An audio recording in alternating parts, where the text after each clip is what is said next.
What's happening?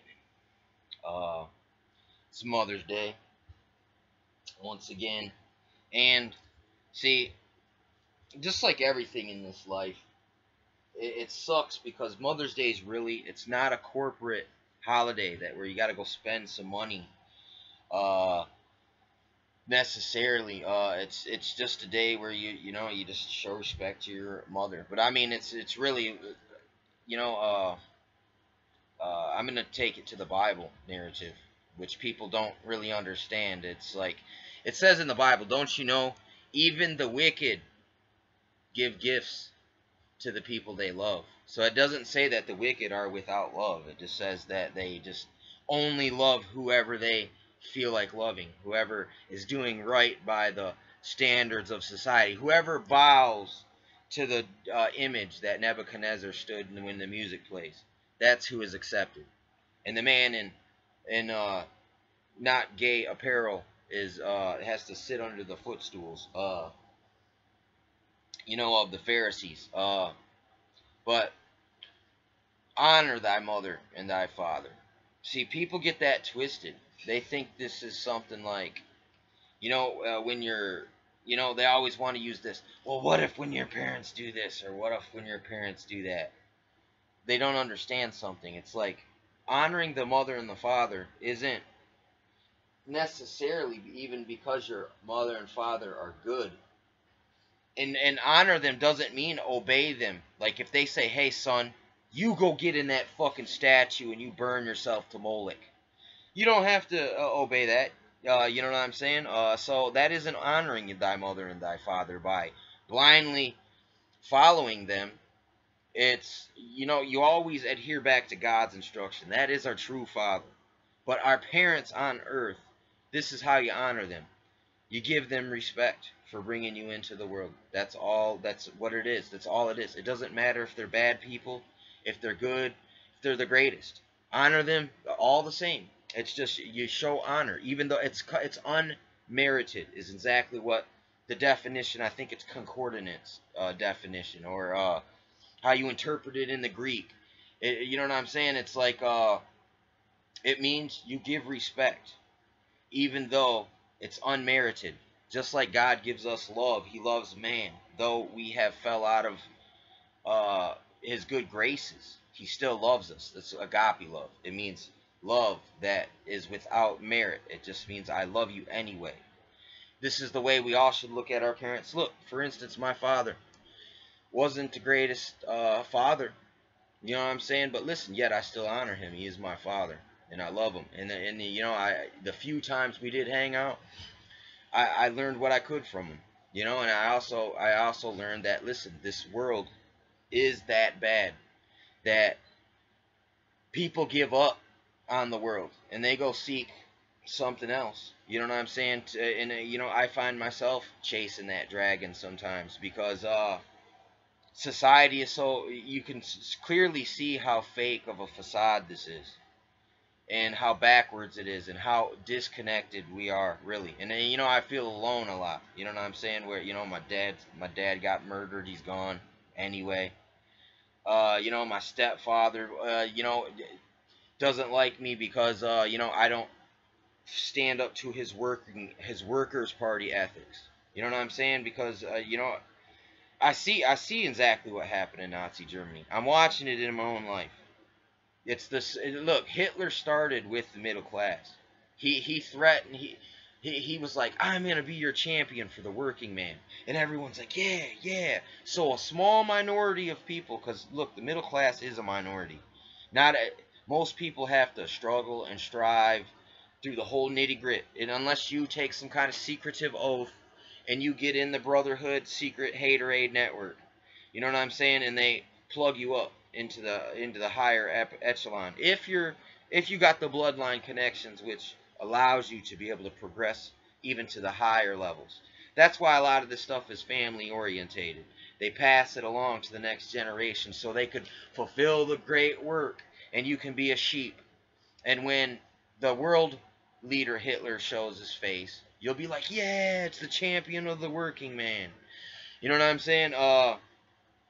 But yet, I do honor the good the good deeds that people have done, because there was a time when that was what was right.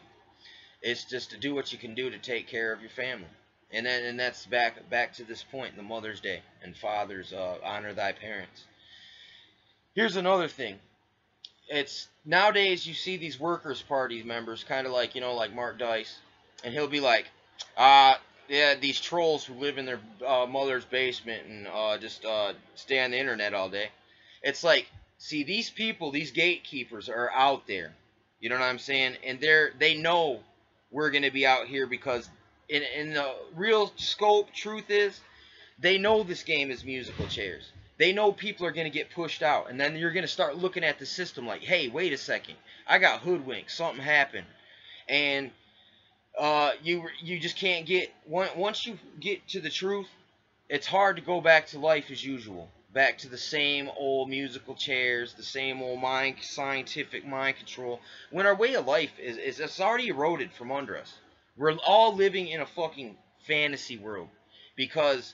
why are people walking around like everything's normal when we're on the verge of fucking financial collapse, World War III, and you think you can just go on business as usual, pointing the finger at people and saying, blaming other people for the reasons why the world's going to hell, when you never even paid attention in the first place is the reason why it's gotten to this point.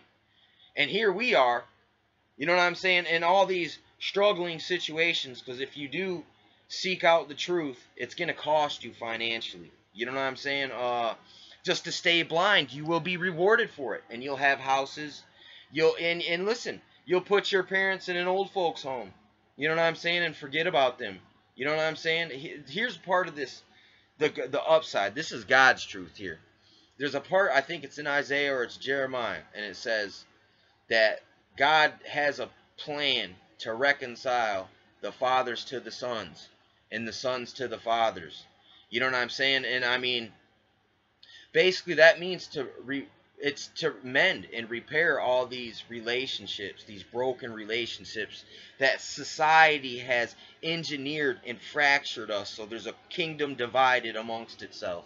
You know what I'm saying? And we don't even know what our roles are anymore, where people make fun of it. See, what it is, you act like it's a bad thing for the grandparents, the parents, the children, and the grandchildren to be all under one household. Dude, that's the way it's supposed to be. Families, tribes, communities, they're supposed to be all encamped in the same area. I mean, here's this in Indian society, this is how you moved out of the house. You went and killed some animals, you made some leather, and you made your own teepee, and you took a wife, and you stayed in your own teepee. Like, look, a stone's throw away from your parents. You graduated. You're out on your own now. And I mean, but look, you're still right there. So, hey, someone attacks your parents, you're listening. You can go defend them. If you're strong as a unit, you got your father there to teach you your history. If you're getting wrong, he's there to correct you. You got your grandfather who can teach you way back then and what his father and his father knew about their time. You know what I'm saying? And this is strength.